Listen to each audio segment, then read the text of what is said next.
time for Voice of Indie. Your hosts today are Beem Weeks, author, producer, and marketing monster for independent multimedia publisher Fresh Ink Group, and Stephen Gies, author, producer, composer, and publisher for Fresh Ink Group. Happy Hump Day, everybody. Welcome to another episode of the Voice of Indie podcast. This one is number 203, and we've got a good one for you tonight, especially if you're an author looking to turn your novel into a audiobook.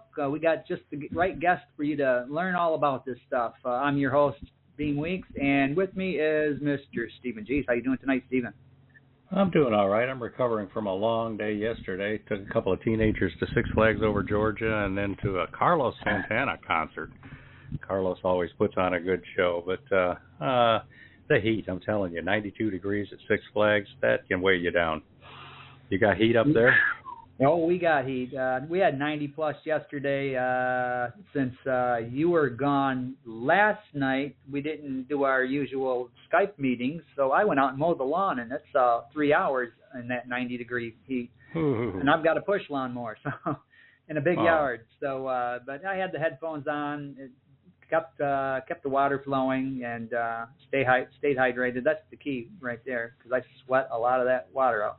But just kind of wanted to drop a little notation in here. We got a email from one of our authors, Jerry Pate. He's usually running at the top of the list with Submariner, 30 Years of Hijinks and Keeping the Fleet Afloat, that author. And he was asking about uploading his video book trailer to Amazon. And what I've learned was last fall, Amazon stopped taking our videos. I still got a couple on there, but I don't think they're viewable to the public anymore. And there's no way to upload them through our usual channels. So just keep that in mind, that Amazon's changing. And this has been, like I said, I think since like last November. So that's photos too? And photos as well, yeah. So you can put your author photo in there, but you can't, like, if you used to be on your Author Central page, you could post all kinds of pictures. If you had a book signing, boom, throw some pictures in there. Throw your book trailers in there, but they're not allowing that now. So keep that in mind. Wow, good to know. I also want to alert listeners that there's a really good article in Story Empire today by Nicholas Rosses. Nicholas he keeps track of all kinds of stuff and helps keep us informed. And this article is about KDP, the KDP platform, and how it's starting to increasingly cancel accounts or suspend accounts or send out warnings and stuff. So they're cracking down on a whole bunch of things about how they operate and how publishers and authors use them.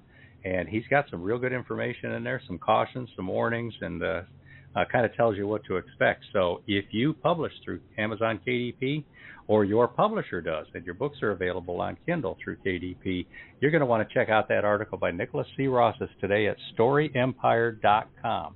Click on the blog tab, and his article will be right on top. And while you're there, look around. StoryEmpire.com is full of great articles by 12 authors who are experts in their fields and like to share information with other authors to help them be successful. Yeah. Definitely. I have to get over there and check that out today. Today's article, I was kind of busy working today, so I wasn't able to get over there, but I will this evening. Mr. President, I've Got Your Back. That's a book by Abigail H. Ugini and Mary L. Smalls. That is out right now. This is a great historical look at South Carolina State University, the history of the first ladies of this university, and how they worked hand in hand with their husbands, who were the various presidents that have served that university over the years, going way back to the very beginning. So, Mr. President, I've Got Your Back by Abigail H. Ugini and Mary L. Smalls, out now. Go grab a copy. Yeah, and that's riding on the heels of Abigail H. Ugini's book, There Must Be Something in the Water, which has been surging in sales the last couple of weeks or so. So congratulations, Abigail. You're out there hustling it. We also have another book out. It's an illustrated chapter book for children. Just came out. Actually, all the editions have only been available for a couple of days now. Pandemonium in Puzzle Town by B.A. Johnson. She's the author of the two illustrated chapter books for children about Sassy, who learns about her AME church. And this one is a story about puzzle pieces are the characters, and Kevin arrives in town and doesn't quite fit in with the other puzzle pieces. So it's just a fun little story with cool illustrations.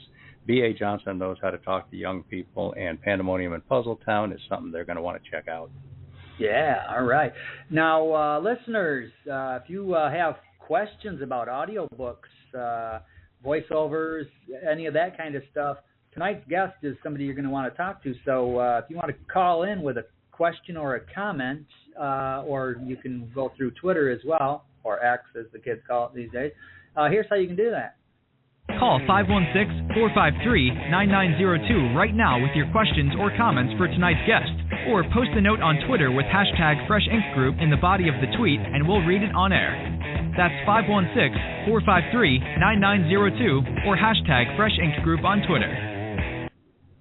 Okay, so there's a couple of comments here on X.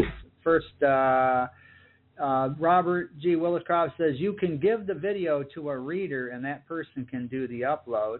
Okay, I don't know what a reader is, but I'm guessing maybe it's somebody who's going to review it. I don't know. Maybe he mistyped and meant to the author. Because it used to be that way, right? The author was the one who had to upload it through his own Author Central account. Yeah, and I went in through my Author. Yeah, I went in through my Author Central account, and there's where my videos and my pictures were at, and it even said that these are no longer viewable to the public, but I can still download them off of the site if I want to. But there was no way to upload them, so maybe there is a different way. I don't know. And then Verwayne Greeno, what he says is true. He says, if it's good for the author, Amazon can't tolerate it. Yeah, touche. There you go. Hey, guys, I got to jump in here real quick. Just I want to mention, Robert may be talking about when any particular Amazon customer posts it as a video review of the product. Oh, okay, yeah, all right. Yeah, that makes sense. So if the author can't post it as a book trailer, well, a reviewer can post it as a review. We think. We're going to have to go verify that before we start telling people. Yeah, all right. Because it could have changed last week. And by the way, that's our guest, Trenton Bennett. We'll be bringing him in very shortly. Get your questions ready, everybody. Now, another book that's out, The Nurses, Book 1 of the Nurses of the Krieg series by Anna Morgan, a British author, and that's out now, so get over there and grab it. This is a historical fiction set in World War II, and very deep and complex story, and we're checking out The Nurses. Book 1 of Nurses of the Krieg series by Anna Morgan. Go over and get your copy. We've got a novel out now that's been out for 4 or 5 weeks, I believe, by Jan Sykes. It's the first book in her Bargainers series. It's called A Beggar's Bargain, and that's set in Missouri. It's a historical fiction, and she's been doing really well with it. She's been out touring, touting, signing, displaying, basically squeezing people to buy her book, and it's been working. So good for you, Jan Sykes. That's A Beggar's Bargain of the Bargainers series. Yeah, and there's a couple of authors that are friends of the show. We don't talk about not too often, but once in a while we do. These guys, they've got books out there too worth checking out. One guy's name is Stephen G's, and the other's name is Beem Weeks. So these guys have novels and short story collections and books of essays and things like that.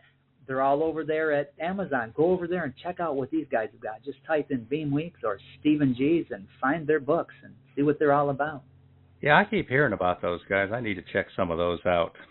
Yeah, some of it's good news, some of it's bad news. I don't know, man. They're kind of sketchy characters.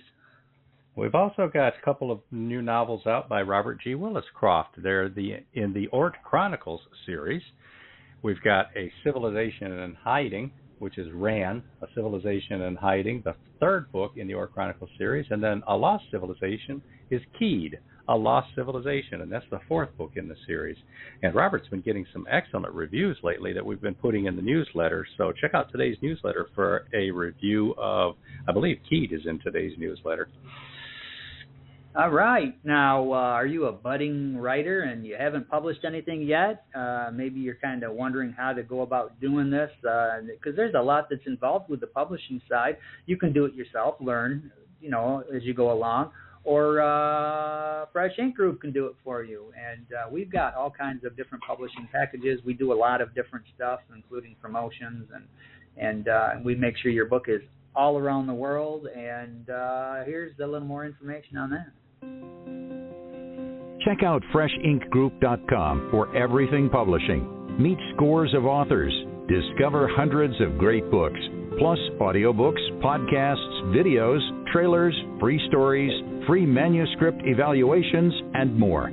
That's FreshInkGroup.com. All right, so Robert G. Williscroft, we're talking about him a lot tonight. He says, no, just a fan, any reader. So there you go. Good. All right. Good to know. So what else has Robert got out? Well, speaking of Robert G. Williscroft, the Star Child series, you can grab books 1 through 3. Soon is coming book 4, and word has it that he's working on book 5.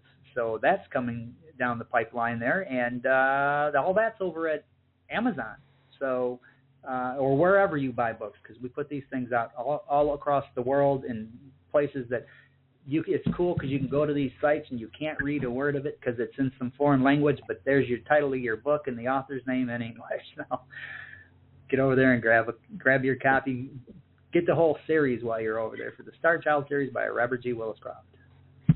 Yeah, and check out the videos for Ran and Keed, too, for the Orc Chronicles series. That's a fairly new video in the Fresh Ink Group channel over on YouTube. Go ahead. And speaking of Ran, I am getting close to finishing up the audio book. So these are really cool. They're fun, and we'll be talking a lot about it in the coming weeks as this thing's ready to go to the public. And that was narrated by tonight's guest, wasn't it? Tonight's guest, yes, it was. Who is just getting started on the 4th one, the Orc Chronicle Keed, A Lost Civilization. So we're going to have to ask him about that. All right. All right, let's take a quick look at the top 25 print bestsellers from Fresh Ink Group and see what's happening out there this week.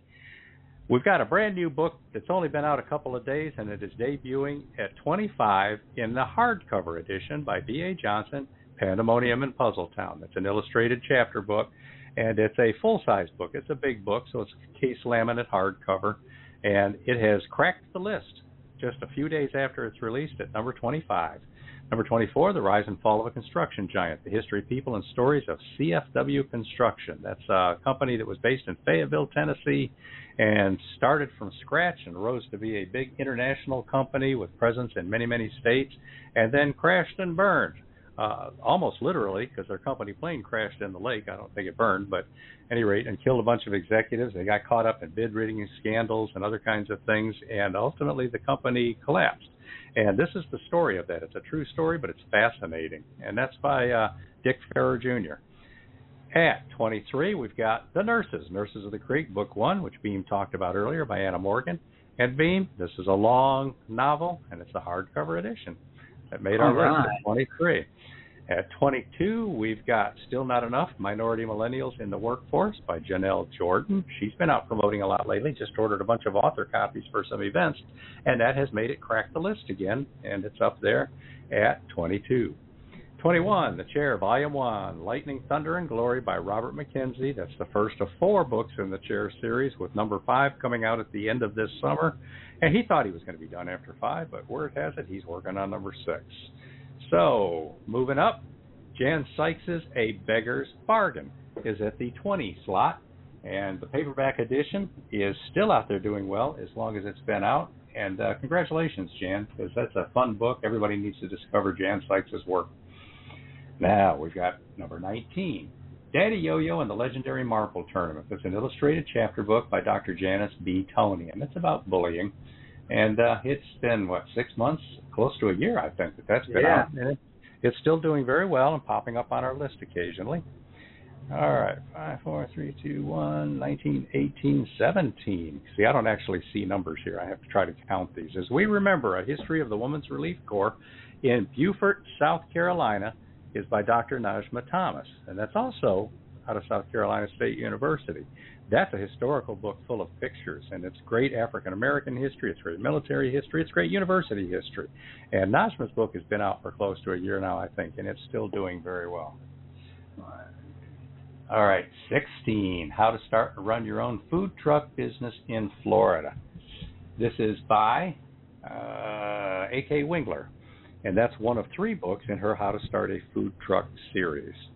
Now, at number 15, hardcover edition of Jerry Pate's Submariner, 30 Years of Hijinks and Keeping the Fleet Afloat. I don't think we've had a week that book hasn't been in our top 25. You recall one, Beem? I don't think so, not since it's been out. It's been there every week, faithfully.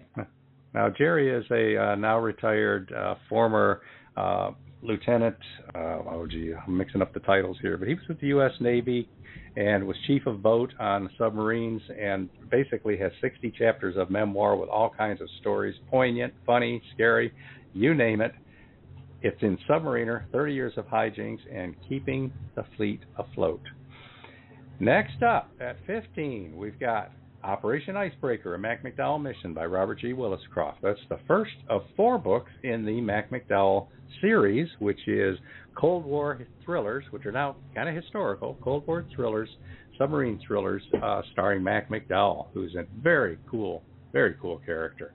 So check out Operation Icebreaker, a Mac McDowell mission, the first book in the series, and you'll be reading the other 3, and right now Robert's working on the 5th book in that series as well. That brings us to, I think 14 is what I'm on now. Celebrate 98, the untold stories behind the Tennessee Football Vols' 1998 championship. And that's by Dave Hooker of Off the Hook Sports. It's not anywhere near college football season right now, but yet this book, week after week, keeps riding in our top 25. So lots of football fans out there. That brings us to, I believe, 13, I Won't Be Your Scapegoat, David Carroll's Homemade Social Media Blunders. You don't like that book, do you, Beem? Oh, it's laugh out loud hilarious. It really is. Mm-hmm. So if you want to laugh out loud, you like a good laugh, get this book. Yeah, now, next up at 12, we've got Tina Reist, A Light in the Darkness, Words and Poems of Encouragement. Tina is a special needs person living in a group home who wanted to write some poems and some little essays, encouraging others to live good lives, thanking people who have made a difference in hers, and just real positive and affirming. And that's by Tina Reist. We weren't sure if this book would perform well or not, but look at it. Right now it's at number 13 in our top 25 bestsellers. Yeah, go Tina. That brings us to number 12, American Agony, The Opioid War Against Patients in Pain by Dr. Helen Burrell. Now, we also have a children's book, an illustrated children's book by Helen Burrell called The Hippocampus, and it's teaching children about the human brain, which is, something all children want to learn.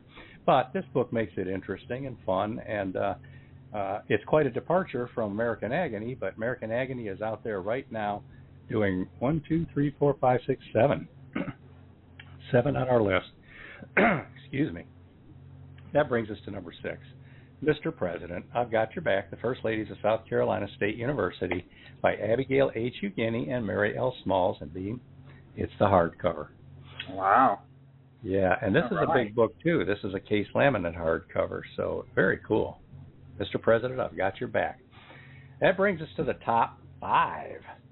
At number 5, paperback edition of Dave Hooker's Celebrate 98, The Untold Stories Behind the Tennessee Football Vols' 1998 National Championship. Go college football. Number 4, Kenneth Lindquist's How to Teach Driving, the Instructor's Edition. That's getting to be a perpetual bestseller here.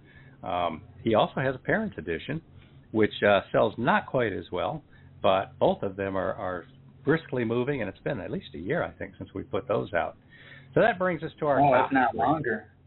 Yeah, if not longer.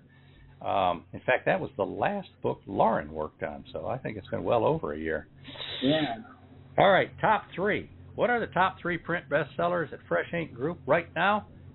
We've got a Country Music Hall of Fame drummer's hardcover edition of The High Road, Memories from a Long Trip. What's that author's name, Beem? His name is Mark Herndon, and he used to play for that country music band Metallica. No, wait a minute, Alabama. Alabama. Yeah. Yeah, he's got some stories to tell. It's a fun memoir behind the scenes of what it's like to grow up wanting to live the life and then getting to live it, and then making a few mistakes and having to learn some things the hard way and how did things all turn out. So if you're a fan of Alabama, you're a fan of country music, you're a fan of Mark Herndon, you're a fan of Fresh Ink Group books, The High Road, Memories from a Long Trip by Mark is at our number 3 slot. Now, number 2, retired Lieutenant Colonel, took me a second there, retired Lieutenant Colonel Jerry Pate's Submariner, 30 Years of Hijinks and Keeping the Fleet Afloat, paperback edition, 60-chapter memoir about being a submarine chief of boat. And that's in our number 2 slot. Congratulations, Jerry. That brings us to number 1. And for the last 4 weeks now, our number 1 bestseller has been There Must Be Something in the Water, anthology of the 4th generation descendants of Green Pond after the Emancipation. And that's by Abigail H. Hugueny, who's the one who, with Mary L. Smalls, just put out Mr. President, I've Got Your Back. This book, There Must Be Something in the Water, right now the sales of that book are approximately 7 times the sales of number 2 on our list. So she is really, really tearing it up out there with the promotion now that her second book is out and people are taking an interest in the first book. One thing that I have long been telling authors, I've been telling them this for years and years and years, and that's the best way to sell your first book is to put number 2 out. Have a reason to keep talking about you, your books, find new fans, get the ones who like the first one to recommend number 2, get the ones who discovered you with number 2 to go searching for number 1. And in this case, here's a fine example, because right now Abigail H. Hugueny is selling probably more copies of this book than she did when it first came out. Congratulations, Abigail Hugueny. You've got the number 1 bestseller again at Fresh Ink Group. Yeah, and before we bring in the guests, there's a couple more comments here on Twitter. Burwayne Greenhow, he said, I was told, because, mentioning that G's and Weeks guys, he said, I was told that the G's and Weeks combo were a pair of ne'er-do-wells. I'm uncertain, but they've been good to me. It would be a hoax, but life goes on. And I figured this one out, too, as you were reading it. Operation Icebreaker is the second Mac McDowell one, because I just reviewed it. So really, I thought Ivy Bells was the one on the list. I must have misread Ivy that. Bells is number 1, and then Icebreaker is number 2. And good over to beamweeks.wordpress.com, beamweeks.wordpress.com, or beamweeks.com, and read the review, and then go grab a copy of it. Yeah, you know what threw me about that is that Ivy Bells, Operation Ivy Bells, has been on this list for like 12 or 13 weeks in a row here. That's what I was expecting to see, but it's number 2, Icebreaker. Congratulations, Robert. They've finished reading Ivy Bells, and now they're on to number 2. All right, so we're going to run a couple of ads here, and then when we come back, we're going to bring in the guests.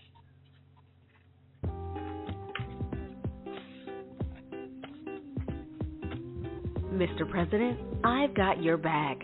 South Carolina State College was established in 1896 by the state legislature to provide educational opportunities to African Americans. The college is situated on land acquired by the state from the United Methodist Church in 1869. Thomas E. Miller was named the first president. Faced with many challenges and struggles, Miller and his wife, Anna, did an excellent job of moving the college forward and building a foundation for later growth and development. Since that time, 13 presidents and 5 interims have continued to build upon Miller's legacy. Although much is written about the presidents, very little has been written about their spouses who aided them in furthering the university. This book is by 2 of the school's prominent first ladies, Abigail H. Hugueny, author of There Must Be Something in the Water, anthology of the 4th generation, descendants of Green Pond, after the Emancipation, and Mary L. Smalls, retired educator administrator. Now available in case-limited hardcover, softcover, and all digital ebook formats. Mr. President, I've Got Your Back. It's published by Fresh Ink Group. This important contribution to African American history features 12 dynamic, smart, and innovative First Ladies who demonstrated through their untiring support, Mr. President, I've got your back. The stranger in Puzzletown has everyone talking. When he gets off the bus, his frumpy old suitcase simply says Kevin. He looks normal, but in a town where everybody has knobs, Kevin has no knobs. He's too different. Where can he live? Who would ever want to be his friend?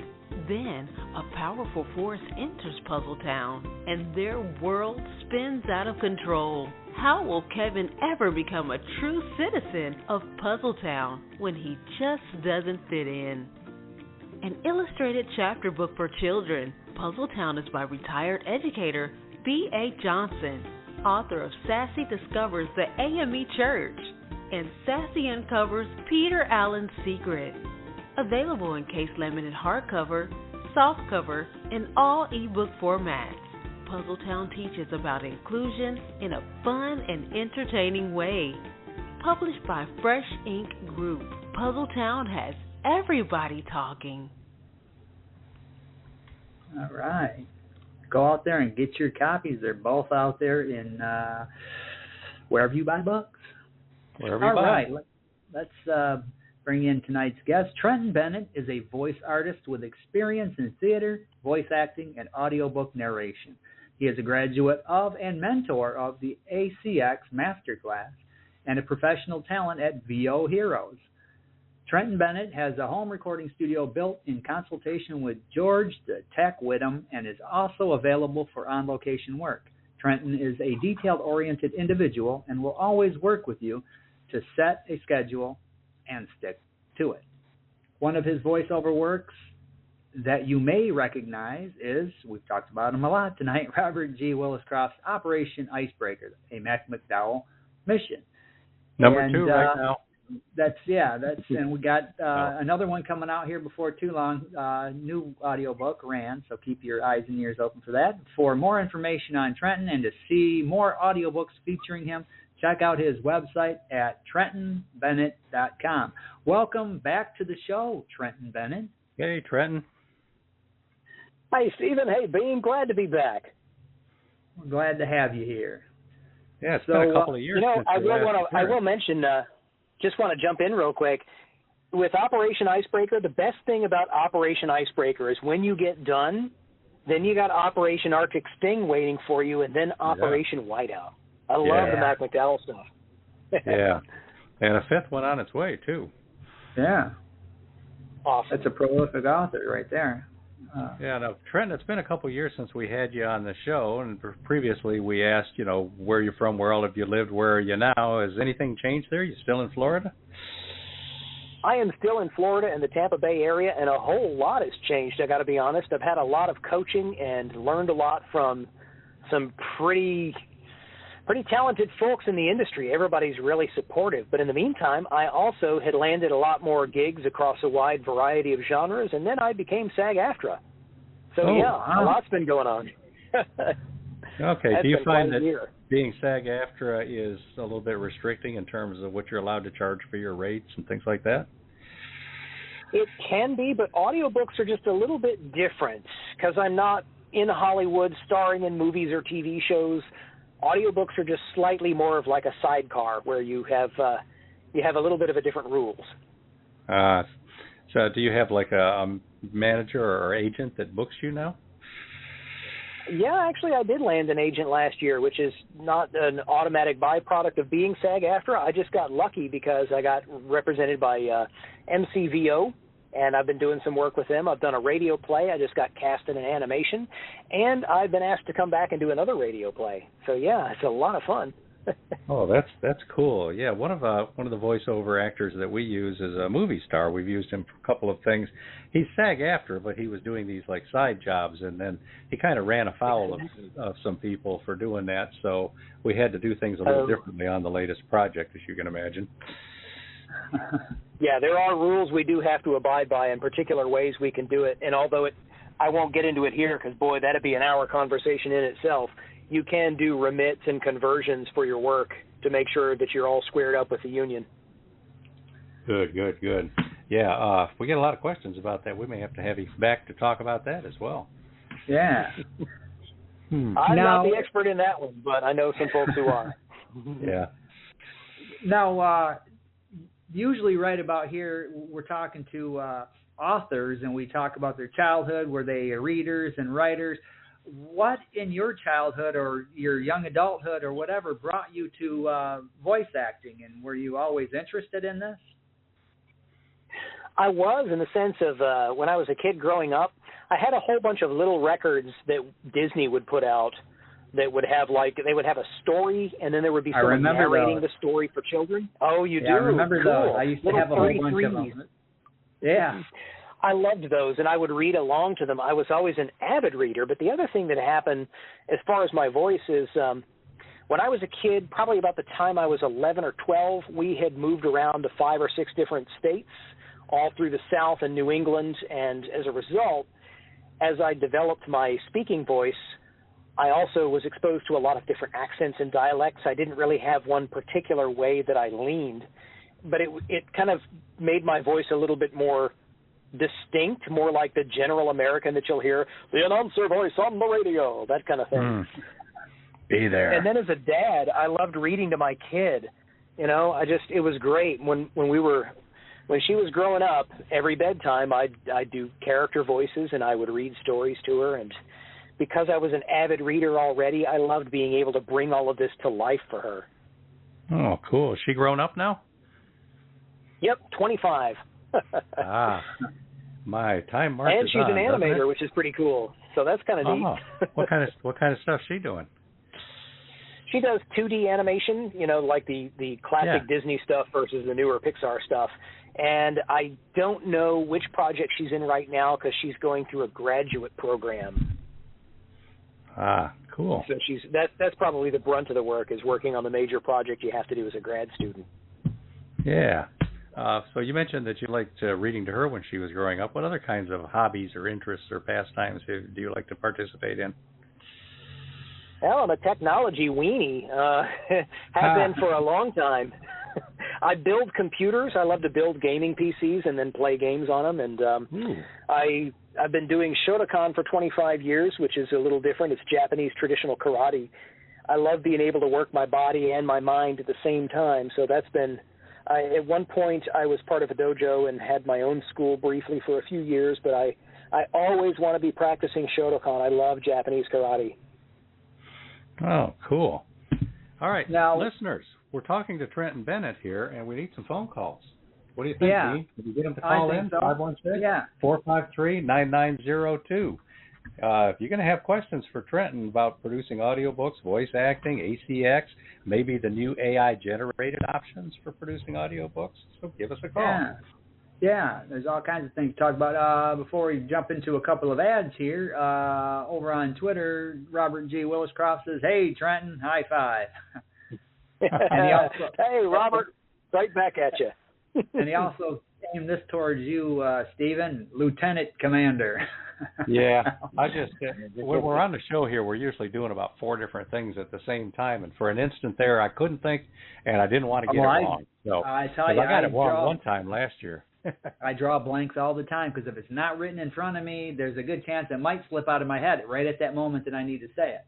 Yeah. But if I can jump in here on Robert, I just want to mention, I grew up as a kid loving hard science fiction. That's the science fiction where the science is the star, like Larry Niven and Isaac Asimov and Arthur Clarke. Yeah. And that's why I love doing all of his science fiction books, because he's really got that same flavor. There's a lot of Robert Heinlein in there, all the stuff I grew up loving to do, and now I get to narrate it. That's awesome. Oh, it is. And Heinlein is the one that I most compare Robert to. I'm a major Heinlein fan. He was probably, Asimov, Clarke, Bradbury. There are all kinds of great sci-fi writers back in the heyday of science fiction before it really turned so much into space opera like Star Wars and things like that. But, there's just some very cool stuff out there by Robert that reminds me of the classic Heinlein style. which is, Robert's got his own style, but I'm just saying we're mindful of, and that's my favorite stuff. So yeah, Robert G. Willis Croft. No, I get it. There's bits of The Moon is a Harsh Mistress. There's bits of Friday. I love kind of finding those little gems that remind me of other books that I love. Mm-hmm. Yeah. Because now I get something that's fresh and new, but it's also got my favorites, science's greatest hits, like Dyson Spheres. yeah, definitely. Dyson Spheres, yeah. Now, before we go to the commercials, there is one more question on Twitter X, or whatever you like to call it, from Robert Willis Croft. Boy, he's coming up, isn't he? He's asking, did you listen to Let's Pretend? I think that question's for both of you, because I'm not sure what these are. I don't know. Not ringing a bell? Let's Pretend? No. Well, maybe How Robert about you, Trenton? Clarify the question. That sounds familiar. I'm actually trying to... That sounds familiar. I'm wondering if is that the Juvie collection that he did? No, well, that was a different one. That was a little bit more like Podkind of Mars, some of the Juvie novels Heinlein did. Yeah. What they called it was called Starman Jones. Yep, there was a whole bunch of them. The Rolling Stones. We'll do a couple of commercials, and while we're doing this, do explain, Robert. We know what's going on. We'll be right back.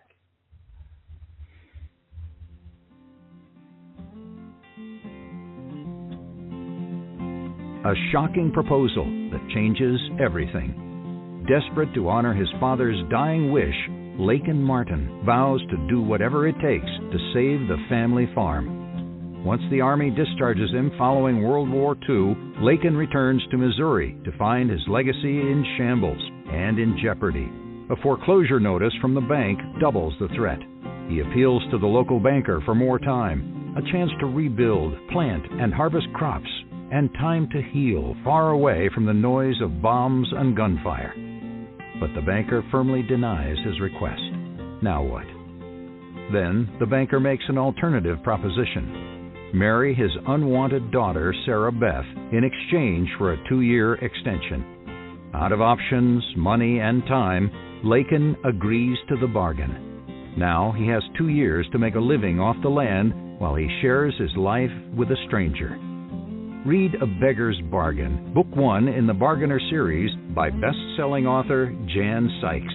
Available worldwide from multimedia publisher Fresh Ink Group in jacketed hardcover, softcover, and all ebook formats. A Beggar's Bargain by Jan Sykes.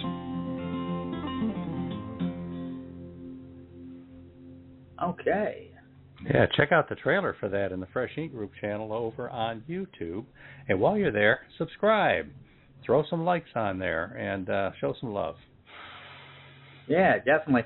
Now, let's see. Did he go back and kind of explain this? Nope. All right. So my next question here, Trenton, is how did you get into voice work? How did you get your foot into the door? I don't imagine that you read an ad in the newspaper, hey, looking for good voices, come on down. So how did you get your foot into the door for voice work? I got lucky. I've been doing a lot of corporate narration and training videos just because I was a tech weenie and I was teaching people how to do stuff. And I found a guy named David H. Lawrence XVII who was doing a review on microphones and talking about voiceover, and he had a course called the ACX Audiobook Masterclass that he runs with Dan O'Day. That class was a great end-to-end. You could start with, I don't know how computers work, and by the end of it, you know everything about how to make audiobooks. And for me, and for many students of that class, part of your job in the class as a student is to go out and submit for auditions and look for work. I landed 2 books and was working on a 3rd before the class was over. Wow. So that was a huge win for me. And from there, I branched out into other areas, reached out to other coaches to learn other things, and I went through his other class called VO Heroes that's 38 individual courses about voiceover itself, just across the spectrum. Cool. All right, so what other kind of voice projects have you done? I know that you were talking about with SAG, now you're doing animations and things like that. So what all have you done outside of the books. And do you still do corporate stuff and other things like that, or are you focusing on audiobooks? I do some corporate stuff, not a whole lot. The only thing that's a shame about it is I like to show it off, but a lot of times I do that inside the corporate walls, and I can't really take that out because intellectual property. But anyhow, mostly a lot of the stuff that's branched out from audiobooks has been happening in about the past year and a half. So I've had the radio play, which was, I think, earlier this year, and then I just got cast in the animation that's going to start later in the fall. And then the other radio play that I got asked to join is coming up in July, I believe. We're going to kick that one off. That's been a lot of fun to do. And I think you may notice, if you go to the Fresh Ink Group YouTube channel, there's a trailer or two for some books by a certain science fiction author I'm pretty fond of and a military adventure writer that do have yours truly doing some voice work. Yes, there are. Now, I'm kind of curious about the radio plays. What is all this about? Is it like the old-fashioned radio plays from the 30s and the 40s when they used to do, with the sound effects and all that, or is it something different now? Oh, yeah, you got it. It was this was more like a classic golden age of radio, and I used to, if you have Sirius XM, I don't know if they still have it, but they used to have a radio play station where they would just air stuff from the golden age of radio, the 30s and 40s, and I used to listen to that on my commute, so I got really familiar with it, and thank goodness I was cast as Dantro, the science fiction hero in a Flash Gordon-like story. It was an epic saga with amazing stuff. Oh, what fun. Very cool, very cool. And I think we had about 15 people in the cast. Oh, that sounds very cool. Is there a way for anybody to listen to those? Yeah. Yes. You can go to Spotify, and here's the part that's a little tricky because I didn't bring it with me, but if you look for Law, L-A-U, Lapidus, L-A-P-I-D-E-S, Law Lapidus, she runs a lot of different productions, including radio plays, and so her name is on Spotify as her workshop. And that's how you can find it. I also post this to social from time to time as well. I should add that to my LinkedIn profile so people can find it. Check me out on social media, and I'm regularly reposting stuff in case anyone's not heard something that I did. Yeah, that's good to know. And at the end of the show, we're going to ask you all of those places where people can find you, contact you, follow you, send you money, whatever they take a notion to do. Now, one thing Money's good. Yeah, one thing I'm curious about, Trenton, is what is the process? Say somebody contacts you and say, I hear you do voice work. I want to do an audiobook. What's the process? I mean, from your welcome packet through delivering the product. Well, after we've negotiated how we're going to pay for it, which to anybody who doesn't know, you have a couple of different ways. The first is what's called a royalty share, where you and the author or the publisher agree to split the royalties 50-50. The second is the most common. It's called per finished hour. And what that means is if I give you an hour of audio, if it took me 2 hours or 10 hours or 5 hours, it doesn't matter. You're just paying for 1 hour of audio, and we set that rate. Once we do that, though, the welcome packet is a great way to get you used to both how we're going to work together, how I'm going to work with you to get these chapters completed and off to market, but also some of the things that we do and don't do. For example, typically in an audiobook, you don't read author's notes, and you definitely don't read an index or a glossary. So you set that groundwork. The other thing you do is you make it clear that there are certain spaces where we're the experts. Writers are fantastic. They can come up with a great story. But any writer, if they take their book and put it in front of 5 of their dearest fans and ask each of them to read the same page, you're going to get at least 4 different performances of that same page. And they may not sound like the way you envision that book in your head. So one of the things we help authors understand is when we move over to adapting something for audio and we're doing more acting and performance stuff, it may not sound like you thought it would sound in your head, but you have to trust us that that's our space and our expertise to make it come alive for an audiobook listener. So we kind of establish that too. Then we go through the process of I'll do prep work, and I'm going to ask a lot of questions to make sure I have it right. And so 2 examples. You do 2 read-throughs. The first is a super fast read-through called your speed bump read, and you're looking for, okay, are there names of places? Are there names of characters? Are there passages in foreign languages? Are there certain words or things I'm not sure how to pronounce because there's 3 ways to do it? And when you do that, you jot all that down and you go do the research and you make sure that everybody's on the same page about how you should pronounce these words or names, because you want to do that before you start recording and not 10 chapters in and you realize you've got someone's name wrong and you have to redo 10 chapters of audio. Ooh. The second piece, though, yeah, exactly. That gets ugly, doesn't it? Yes, so it the does. second piece is we dive in deep and read the whole story. Who are the characters? What's going on? What's their journey? Where are they going? And that's where we start making notes about the acting. And I might perform bits of it out loud to get a feel for the character's voice. And I may even do a couple of little small records to myself and play it back to see how it sounds and go, okay, let's tune the engine a little bit. Then I start recording, and that's my third read-through where I'm actually performing the book. Ah. All right. What about the tail end, the delivery? I mean, do you sometimes deliver just files to people for them to do, or do you always do the uploading, or how does that happen? Some clients want you to deliver what they call just dry voice, which means I'm talking on my mic and I'm not doing anything to it like I don't need noise reduction, but I'm using it as an example. But I don't need to compress and normalize it. I just give it to them. Other folks, though, I'm producing what they call production-ready audio, which means that when I give you that file, it has been properly compressed, normalized to -3 dB. I guarantee that the root mean square is 23 dB or less, and the the noise floor, which is how much background noise is there, is -60 dB or lower. And for me, that's usually -75 to -80 dB. Dirty stuff. Yeah. Well, stuff that you got to get right if you want your files accepted and to get out there around the world.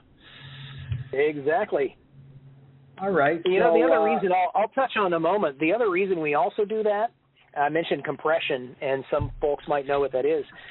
When we narrate an audiobook, we know you need to be able to hear us, and we know that we're also competing with the fact that you're driving in a car or running on a treadmill or you're in the kitchen or you're running a vacuum. So we need to make it audible for you in your ear to where it sounds like our voice is right there and our hand is on your shoulder and we're reading right there to you. Very good, very good. Okay, we got callers. We got a couple of callers sitting on hold. We're going to get right to you. And in the meantime, we're going to run a quick ad, and this happens to be for audiobooks.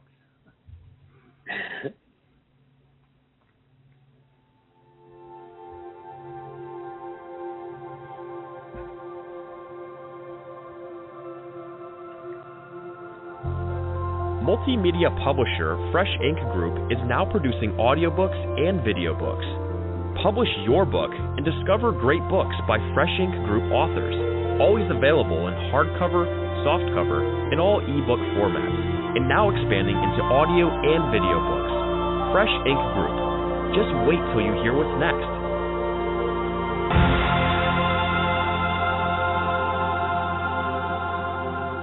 Ooh, I got to check those guys out. All right. I've heard of them. Yeah. Yeah. We are going to take the first caller here, and I believe, if I'm reading this right, this number, I think this is Robert G. Williscroft. Is this Robert G. Williscroft? This is Robert G. Williscroft. Hey, Robert. Well, it's about time you called. Yeah, we mentioned you once on the show. Yeah, I must have missed that. Yeah. Welcome to the show. You asked me to explain Let's Pretend. Back in the 50s, there was a radio performance, half-hour long, every week for children called Let's Pretend, and it was basically the great fairy tales, all of them, and done beautifully with voice actors and background music and the whole 9 yards. And then in the 60s, they were done on vinyl with one story per side, and there must have been 25 or 30, maybe 40 of them altogether. Wow, never heard of them. Cool. Yeah. So if you just I will be looking into that. That's great. Yeah, it's worth it. They're just amazing. They were sponsored by Cream of Wheat. Cream of Wheat. Classic. All right. I have a totally unrelated question to that. And Trenton, this actually comes from Jill. she has been, that's my wife for those of you who aren't aware, she has been fascinated by the voices that you have given the characters in my books, and her question is both simple and complex. How the heck do you keep track of the various voices? Yeah. You know, I got a great story about that, too, because in this last book we were doing, which is Ran, I keep voice files. The first time I'll try out voices when I'm doing that second read-through I mentioned. Then when I'm actually recording, I'm going to start ahead of the chapter and get a feel for them because I have to shift in and out of them quickly. I'm going to speak parts and rehearse before I record. But then as I get through it, the first time they show up in the book, I grab a bit of that and make a little separate side file, and I set those aside in a character files folder. And then if I get to a point where it's been 5 chapters, I haven't heard this guy in a while, I might bring that up, loop it in my ears, and go, okay, great, I'm talking like Daily Bouse. Daily Bouse talks like this. He's got this kind of an accent. And I'll do that before I go into the scene to nail it. But the funny story I have is I was at the very end of Ran. There were so many characters. I looked in my character files folder. I had 95 individual character voices in there, and I had to come up with a voice for a guy who I knew was about to be taken out and shot. And I said to myself, I'm out of ideas. The well is dry. And it just so happened that I'd heard Mitch McConnell on the news earlier that day, and I'm from Kentucky. I know his voice. So I'm like, all right, you're getting a little bit of the Mitch McConnell treatment, not too obvious, but I did that because I'm like, bingo, inspiration. Random guy borrowed. Sorry, dude, no, nothing personal, but you got to be somebody at the very end of a book. Cool. And a lot of us do that. A lot of voice actors will tell you when they come up with character voices, it's a little bit of this and a little bit of that. And they go back a ways. Some of them are like, I used a little bit of Larry from the Three Stooges, and I mixed that in with a little bit of Bob Hope. All right. Well, we both Jill and I have been very impressed by your ability to give characterization to the Arcans, and for those of you who haven't read Ran, they are a lizard-based civilization that is incipient space travel. They're just barely into space travel. And you just did a marvelous job of characterizing these people so that they came alive. Oh, thank you so much. I love Kenred and Jakara in particular, but it was great to add the leader of the underground is actually just a little bit of Harlan Ellison. Because I met him a long time ago. I've heard him on his videos, and I recently watched the bio about him. And I'm like, I'm going to put a little bit of that undertone in the voice of this guy who's the leader of the resistance, and he becomes president. That was fun. Bajo Bazu. Yes, Bajo Bazu. All right. Thank you. Well, thanks for calling in, Robert. We are going to go to another caller. We appreciate hearing from you. And by the way, listeners, Trenton's doing some of those voices. A couple more weeks maybe, and you'll have an opportunity to hear that audio book. It should be done hopefully in a couple more weeks. All right. Thanks a lot, Robert. Okay. Thanks, Robert. Yep. Okay. All right. So where are we at here? We're getting all kinds of callers, and now these things are jumping. And when they jump, I have to track this. Okay, this next one here, I recognize the number from the sweaty armpit of Florida. That would be Mr. Verwayne Greenhoe. How you doing tonight, Verwayne? Hey, Verwayne. Oddly enough, I'm sweating. I figured it Can relate, Verwayne. The only room that has air conditioning in our house is the bedroom, so my writing office is about, it says 86 right now, so yeah, we struggle on. If you fall asleep during the question, we'll wake you up. That's just because I'm getting old, so my wife says. So. You have my sympathy. I'm just as close to the angry sky ball as you are down here in Tampa. Yeah, I'm in Madison, about 6 miles south of the Georgia border, almost straight up from you. But it's a nice area. Oh yeah, it is. It's really nice, and it's got real trees. I lived in Florida. We moved. My wife was a nurse for rent. Basically, we would move into a place, stay there anywhere from 30 to 90 days, and then we'd move. And we were in Miami, we were in Tampa, we were in Ocala. We were all over the place. So I got to meet a lot of it. But the nice thing I like about this is it's got real trees. Palm trees are really cool for a day or three, but after that you're going, oh my God, I want some real trees, please. So, but we're the dead end of a dead end, and so we don't get much traffic. So, do you have a question? Yes, sir, I do. Yes. All right. I have roughly 33 stories in Audible format that are pretty steady sellers for me, even in the summer. And when I do an audition, I listen to every voice for possible later use. I've heard a voice I'm going, that won't work for this story, but it will work for the story that I'm still writing. And I've typically used the same husband-wife combo for stories that require male-female voices, and then I've got one guy who does a lot of my stories that can be that are primarily male voices, and a woman who does my female voice.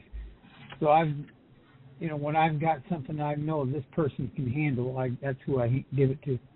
But I've been hearing about these new AI voices generated AI voices books. What's your opinion of the AI Audible format? Well, before he answers that, Verwain, we've got that coming up. So we're going to tackle that here coming up. Not a problem. Sure thing. We don't want to jump ahead. Well, I hear that. It's always some idiot calling in, ruining your schedule. So. I'm happy to answer that, though, Verwain. I promise at the right time I will definitely take care of you. And you can also reach out to me. We'll give you my contact info if you got follow-up questions. I'm happy to talk to folks. Okay. Well, yeah, it's actually our next question after our callers here, so we'll be right on that. Yeah. Okay, thank you. Do you have another question that you're curious about, Verwain? No, that was basically it. Are you familiar with Trenton's work? Have you heard any of his audio work, or you've probably heard trailers with him? I've heard at least the trailers, and I think I heard a book, and I've been sitting here trying to find what I've read, but I read almost as voraciously as I write, so some days you forget. Well, how do you do your audiobooks? Do you do the royalty sharing, or how? What's your method? I give them. I negotiate with them, but most of the people that I have already know what I will pay per hour, and they know that they're going to get paid, because there are a lot of them are telling me that people aren't paying them the way that they're supposed to. But I've always, like I said, I have at least 7 voices that I use on and off all the time. Oh, cool. Well, what about you, Trenton? Do you do a lot of royalty shares or a lot of upfront jobs? What's your experience out there? In the beginning, I did more royalty share, and then I got into more per finished hour even during the pandemic. But it's gotten to be kind of a balance of the two. Like the mystery thriller series I'm doing right now is a royalty share. So it really depends. I like to tell people just to use the comparison of an investment strategy. When you're investing in stocks, you've got dividend stocks and you've got growth stocks. Dividends, that you haul in for the long term. Then you've got your short-term gains.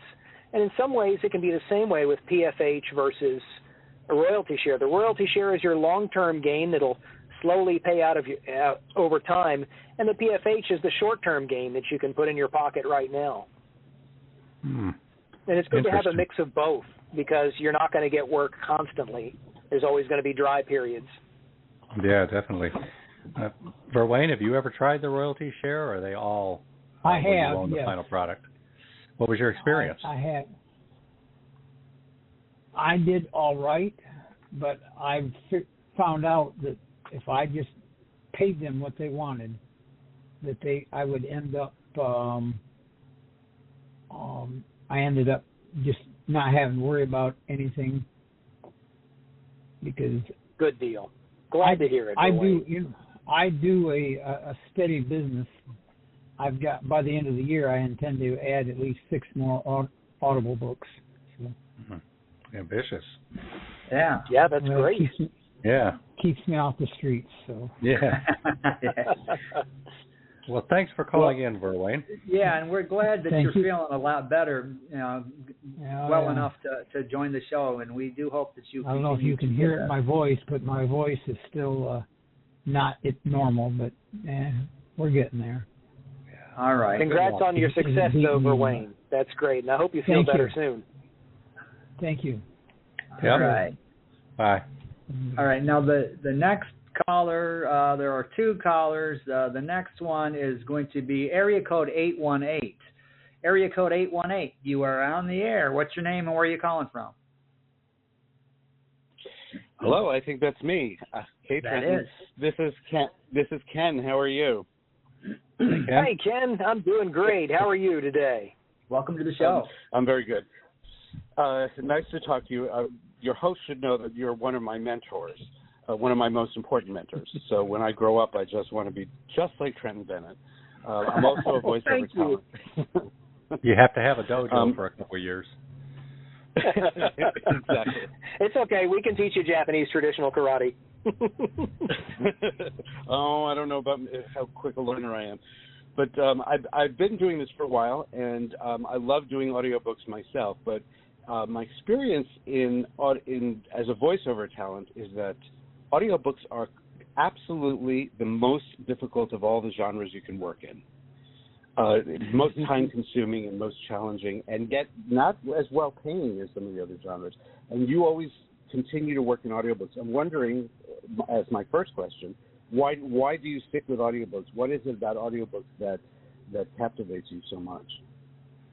Well, there's a little bit of bragging rights because you run across someone who's done animation and video games, and you say, I do audiobooks, and all of a sudden, sometimes there's this, oh, my God, you long-form narration guys are just animals. How do you do it?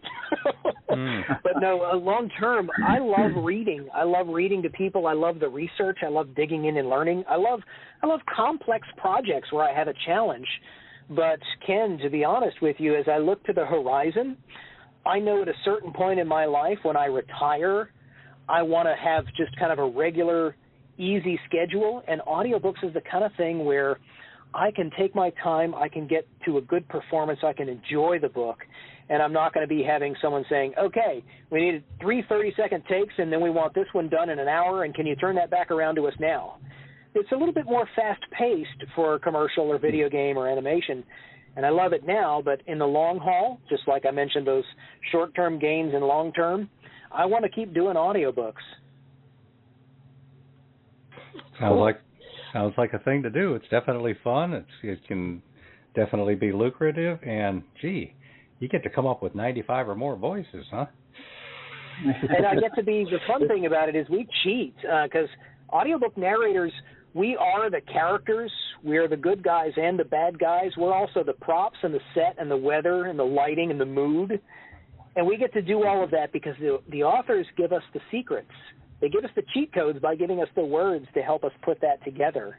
And I love that. That's kind of the fun part because you discover these things. And when you're doing these characters, you're not just, I'm going to put on a cartoon voice and it'll sound funny. No, you're moving in and out of these people's feelings. How are they feeling about this? How are they reacting to it?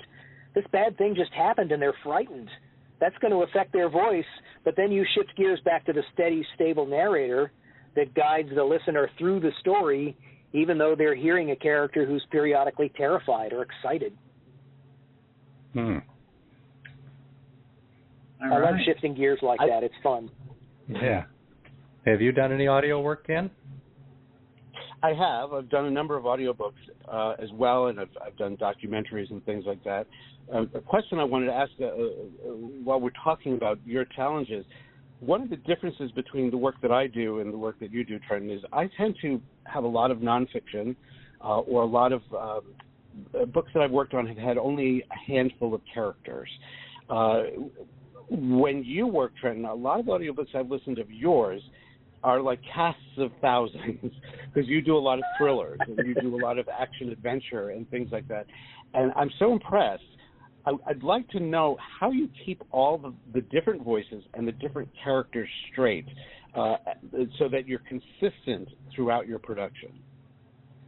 Yeah, and you've got a good point, Ken, because nonfiction, you really don't play around the same as you do with fiction, especially if nonfiction has real living people, because it would sound really weird. It sounds awkward when you do it long term. It's easier with nonfiction to do slight voice changes and things so that people know when you're narrating versus when you're quoting somebody. But when it comes to the fiction stuff, to keep it all straight, I'd mentioned earlier I have a folder that has all these character files where I do snippets of each character as they show up in case I need to talk to them, or talk in their voice again. I'll play it back and loop it in my ears. But the other part of it is some of these characters really do live in your head for the duration of the book. So I think I mentioned earlier that there's Tainal Dombit was a character who he comes in a certain part in the book, and during that I can really feel for him, and I've got his voice fresh in my mind. But then if someone else shows up 8 chapters later, then I may have to spend a little more time like a method actor, just getting in and being them a little bit to get them back fresh in my voice. I don't want people to hear it sound like, well, in chapter 1 when he introduced this guy, he was pretty vibrant, and then he just kind of didn't sound the same in chapter 12. No, I'll go back and listen and say, okay, let's match that. Consistency, yeah. Yeah, that's similar to writers going back and reading earlier chapters to make sure that their narrative voice and the pacing and all that is consistent as well. Yeah. And the other thing, touching on the whole fact that the writers kind of help us cheat by giving us words, is when I do that short prep read, I'm making notes on anything anyone says about the person's attitude, their bearing, and their voice, you know. There was one story where they said the character had a deep voice, and then as we got further into the story, the main character was kind of really getting a feel, I like the sound of his voice, it's really nice, which means that it needs to be something that's both deep and rich, as opposed to you can be deep and rough, or you can be deep and gravelly, and that's fine, but it needs to be deep and something that really catches your ear. So that kind of gives you a hint to the performance. Wow. All right. That's terrific stuff. All right, thank you so much. Yeah, thanks for calling in, Ken. And we invite you to call in on future shows as well. We have lots of good guests coming up. Yeah. Awesome. Thanks. All right. Bye-bye. We've got another caller here. This caller is area code 810. Hello, 810. What's your name and where are you calling from? This is Judy. Can you hear me? Hi, we Judy. can hear you, Judy. Welcome to the show. Okay, I just want to say I really enjoy audiobooks because I can get so many things done as I listen to an audiobook. But I also was in Toastmasters for about, 12 years. And the intonations on voices as the people advanced in their speaking skills and how much more relaxed they got and how much better, there more resonance in their voices and so forth was very interesting to me. I enjoyed that. And I like my audiobooks because I love hearing foreign pronunciations correct. And I don't always know how to say those words myself. So it's been very interesting listening to this program. Thank you very much. Yeah. Oh, you're welcome, Judy. Yeah, I can say something about that if you want, too, real quick, because I do accents, dialects, and passages in foreign languages. Everybody knows that when you're doing an accent or a dialect or a foreign language, when you take to the stage, you're not fluent in all languages and dialects. It's just like an American actor doing Shakespeare and switching to the formal English. So there's a little bit of leeway, as I'm sure Judy knows. You give them a little bit of forgiveness. But the other thing that's kind of important is you try to do your best to get it close to that. And I'll give you a perfect example from my last book. This character is learning how to speak Italian, and the other character is very good at fluent Italian. And I happen to have a very close friend who is Italian. So I got him to help me with these phrases and words, but I needed to make the guy's reads needed to be as authentic as my friend, and it took a lot of practicing. You get through the pieces and you put them together. Once you know how to pronounce those words just good enough to be like an actor on the stage, you now have to act them and put the emotion and intonation into it. But then with her, because she's learning, her bits and pieces need to sound a little more rough and ragged. So that was kind of fun because there's this banter back and forth where she's not very good at Italian, maybe thinks she's a little better than she actually is, and he's really good at Italian and is kind of being a little smug about it. And so when you do your research, there's a lot of resources out there that help you, but in the end, once you get the sounds down pat, you got to make it sound like the character saying those voices and not you. Yes, that's what the reader wants or the listener wants to hear. I do have one little note I want to share with you. I became friends with a lady about 10 years ago who took elocution from Tonto. Lower Fingers Tonto. Yes. He taught elocution at a building right near the Detroit Art Institute. That's Jay Silverheels, wasn't it? Yes. And so on Saturday morning, she went down and took her elocution lessons and then spent the afternoon at the Art Institute. But I had never heard that before, and I thought that was very interesting because we always think how Tonto spoke. It was not elocution, you know? Yeah, exactly. Yeah. But because he's an actor, he has to have that to begin with. That's kind of the basic tool in his toolbox. And that's kind of fun because we come back to, like you were saying, Judy, about listening to different accents and dialects. It still all gets informed underneath it because we're still mostly speaking in English by either General American or British. Yeah. So sometimes accents and dialects are informed more by British English being the influence on the person speaking it. I learned that from a class that I took with a very talented linguist who travels the world and interviews people literally to collect samples and remark on it and teach us. I've got about, I think, 50 or 60 accent lessons in my toolbox specifically from him that I use whenever I need to get into a character. That's very interesting. Thank you. Thank you very much. Yeah, thanks for calling, Judy. Yeah. Now, Trenton, we are running low on time. Quick thoughts on the whole AI voice that's going on now. That seems to be the big thing, and Amazon's really pushing that. Yeah, there's several companies out there offering AI production, and there's, of course, Audible virtual voices, which I'm sure you're familiar with. What are your thoughts? Yeah, and I'm kind of surprised.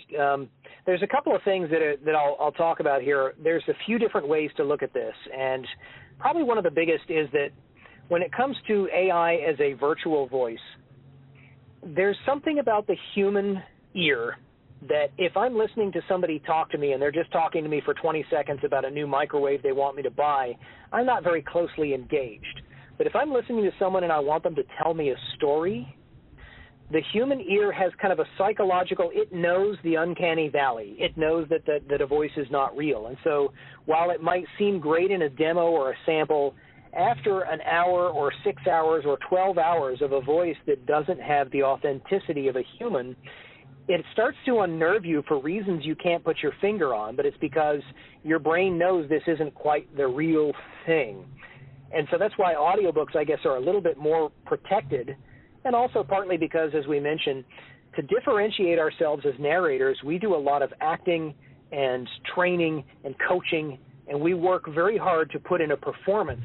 And to have an AI be able to shift gears in and out of that is very complex. No matter how much technology will get better, there will still be a difference. Part of that, I think, it comes from the fact that as we're humans and we have these big shifty things inside of our head that make our sounds a little bit more pinched or more nasal and other intonations, we know how to move those in and out and make them sound authentic, whereas an AI is kind of applying an algorithm to an EQ frequency shift to make things sound a little more like it. And we know that's not the same as someone performing it.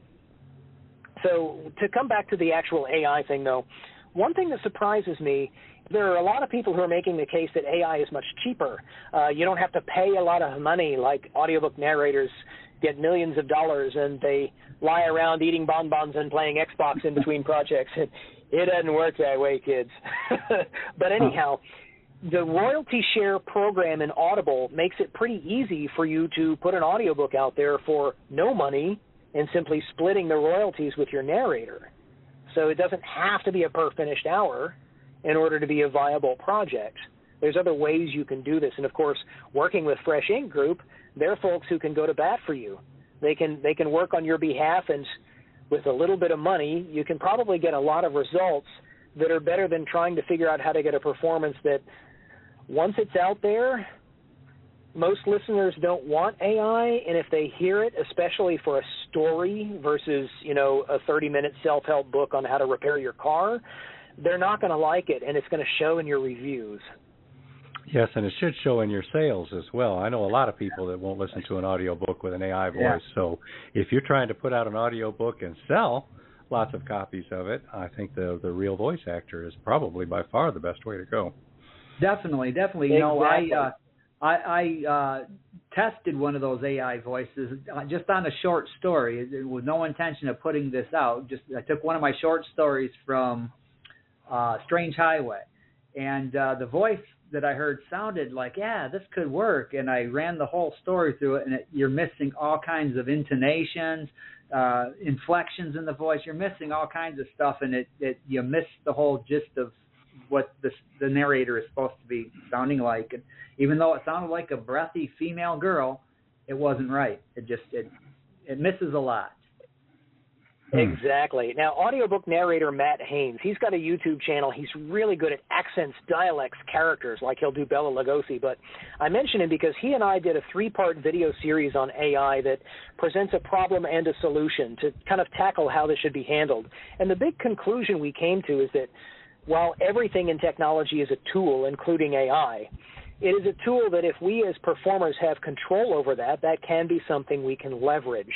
And to explain that a little better, one of our colleagues in the industry has a good example of this. His name is Tom Deere, D-H-E-E-R-E. In his words, the H is silent, but I am not. He's a very smart businessman who has figured out a way to be very careful about his contracts and his negotiations, and has managed to build an AI algorithm of his voice that can then perform the simpler tasks for him, like a 15-second commercial read. And he gets paid for that because it belongs to him. It is his property and his voice print. And I feel like that's going to be the same way for all of us. A bigger example I'll give you is during the pandemic, Bruce Willis had been hired to do a commercial for a cell phone company in another country. The pandemic closed everything down. That cell phone company paid Bruce Willis for the right to use his voice and likeness, and then digitally mocked him up in a commercial that didn't actually have him in it because he couldn't fly to be on location. Those are examples of where these things can come in handy, but we have to manage them in a way where the person who is doing the creating or is the creative voice gets paid for their work. Right. Yeah. I remember that commercial. I remember when they were putting that together. I remember seeing that somewhere. The one where he's like on the boat in the cell phone. Yeah. It was great, and he wasn't in it, but you wouldn't know it. Yeah. Well, we've been talking to Trenton Bennett, voice actor, audiobook producer, and Renaissance man who even had a dojo for a couple of years. It's been fun having you on again, Trenton. We need to have you back on a regular basis because this is an always evolving industry, and audiobooks are one of the fastest growing segments. And a lot of authors are interested in exploring that, and AI is really jumping into it too. So your insights on that have been really, really helpful. So how can people find you, follow you, contact you, put a bag of flaming dog poop on your porch? Where are you? The bag of flaming dog poop, that's probably X, and I'm not being mean. I'm just saying I don't really use X very much except for outbound stuff. It's been more difficult for me to interact with that one, so you can find me there as Voice of Trenton. But I really recommend Facebook as Voice of Trenton or Trenton Bennett, and Instagram as Voice of Trenton. My website is TrentonBennett.com, and Bennett has 2 N's and 2 T's. You got demos out there and all sorts of other ways to contact me, including my email address, which is Trenton@TrentonBennett.com. I'm happy to talk to folks, answer questions, do any follow-ups with you. So like I say, Facebook, Instagram, email, those are probably the top hits. Then X, you can see what I'm up to, but you probably won't interact with me much just because that's been a little problematic. And my website. All right. That was TrentonBennett.com, Bennett with 2 N's and 2 T's. And you can contact him through there, find samples, and learn more about him. So check that out, TrentonBennett.com. We've really enjoyed having you on the show, Trenton. Yes, we have. Thanks, Beem. Thanks, Stephen. It's been great to be back, and I really enjoyed talking with you, so I'm happy to come back anytime. All right. Now, listeners, next week we're going to have a show that's live from Mumbai, India, with guest author Fizza Pathan. We've known Fizza for quite a few years. She's an excellent writer. She writes great reviews, too, so you'd like to probably get her interested in one of your books as well. But that'll be Fizza Pathan, and then the week after that? Week after that, we've got Michael Filippello. He is a children's book author, and his book's going to be coming out here before too long, so eyes and ears, be subscribe to that newsletter, and you'll know when it's going to be here. And after that... He's an illustrator, too, and this is his first book, so he's learning as he goes, too. So you're going to want to ask him some questions. And then we've got Nell Cooper after that. Nell Cooper is the author of the chapter book for kids called Princess Lil, of which there is an audio book out there as well that you can buy on Amazon. And she's the author of Nowhere to Go But Tomorrow, which is a book we're working on now and trying to have out in the next couple of weeks. And following that, we have Rob and Joan Carter. The Carters are making a return. They've been on before. They have their own podcast that airs live the hour before ours. So they're going to literally jump from their podcast into ours. So tune in for that. It's always a good time when they're on. We talk about all kinds of different stuff. And after that, on July 24th, we're going to do a rerun of a classic episode featuring Annette Rochelle Aben. And she's only been on the show one time. We had a real fun episode with her, and we're not going to be available that night, so a classic show with Annette Rochelle Aben. Yeah, and following that, in August, there will be some weeks in between. Noah Asher will be coming in, and he's a writer and a speaker, and he sounded like a really interesting guy, so I booked him. But there will be other guests that I'm in the process of connecting with in between Annette Rochelle Aben's rerun and Noah Asher. But that's the gist of it for right now. Yeah, now remember, people, next week, Fizza Pathan calling in live from Mumbai, India. Make sure you check your newsletter, follow the link, and participate in that show. Fizza would like to hear some questions and comments from people in the United States, so we're looking forward to having her. And we're going to run our last few ads on the way out here. One last thank you to Trenton Bennett, voice actor, audiobook producer, and Renaissance man. And it's been a hoot, Trenton. Thanks, guys. I really appreciate it. I've had a lot of fun. All right. Yep, we'll see everybody next week. Bye, everybody.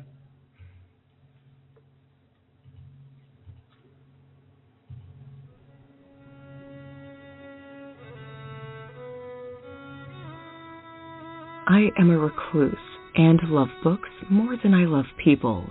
So begins Fizza Pathan, the self-proclaimed reclusive writer and reader of Mumbai. In this charming collection of personal essays, Fizza recalls important phases of her life, along with the books she was reading at the time and where she was reading them.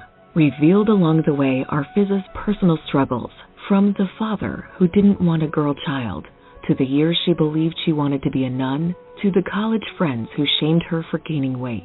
Her greatest victories are found here as well, among them the publication of her first story, the request to autograph her most popular book by an author she admired, the start of her own publishing company, and the acquisition of her very own office-cum-writing hut.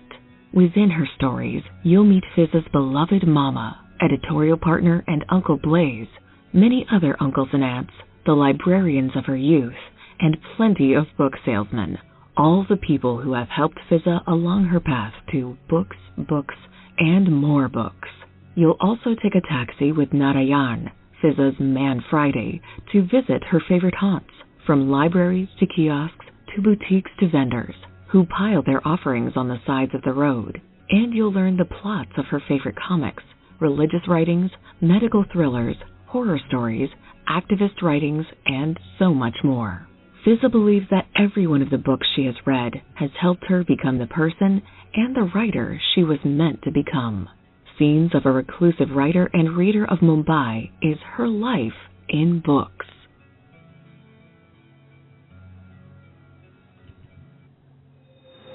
You're listening to The Voice of Indy.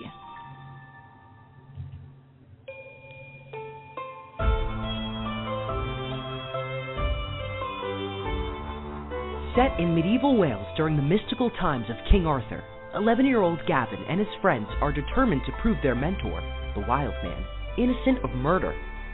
The youngest heir of Pembroke Castle, 11-year-old Gavin longs to prove he is worthy of knighthood, but he fears his own failures, and now he must choose between fleeing and fighting to save his friend. Gavin's coming-of-age story is full of mystery, intrigue, betrayal, and the charms of an eerie witch. Will Gavin earn his knighthood, or will evil challenge his very survival? Read the young adult chapter book, The King's Ransom, Tales and Legends, Young Knights of the Round Table, by Cheryl Carpinello, and now discover the audiobook, narrated by Ethan Drew, with music and sound effects. Produced and published by Fresh Ink Group. Cheryl Carpinello's King's Ransom, Tales and Legends audiobook is available worldwide.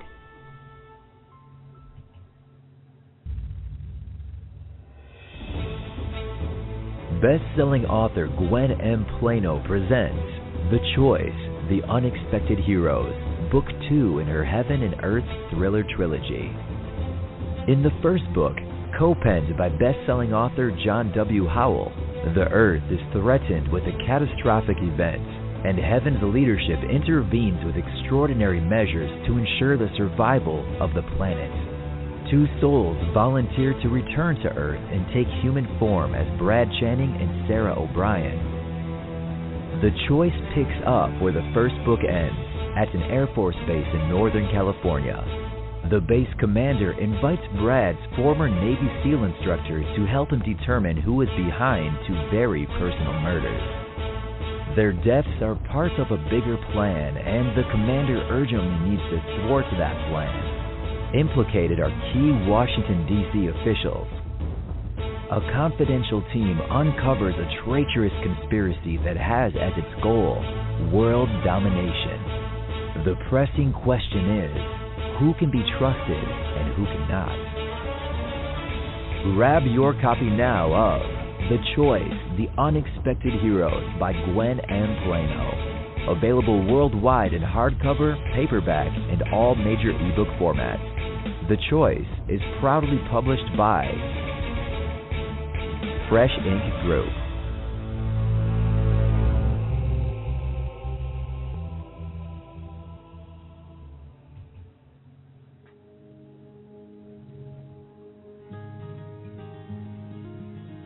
A small rural community in the Lowcountry along Ocean Highway, Green Pond, South Carolina, has long lacked cultural and educational opportunities for its young people's future success.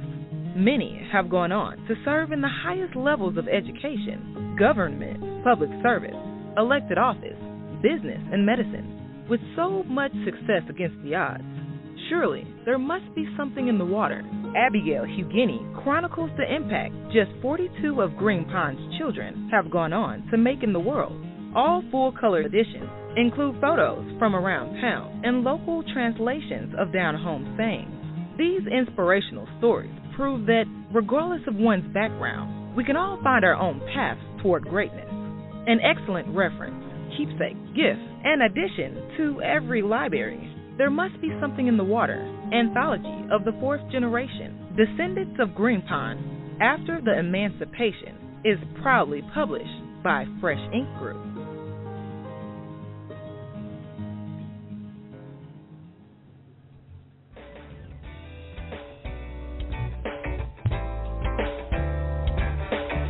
You've been a part of Voice of Indy, a production of Fresh Ink Group. Spread the word, support our guests, then find us at freshinkgroup.com and be sure to hashtag Fresh Ink Group.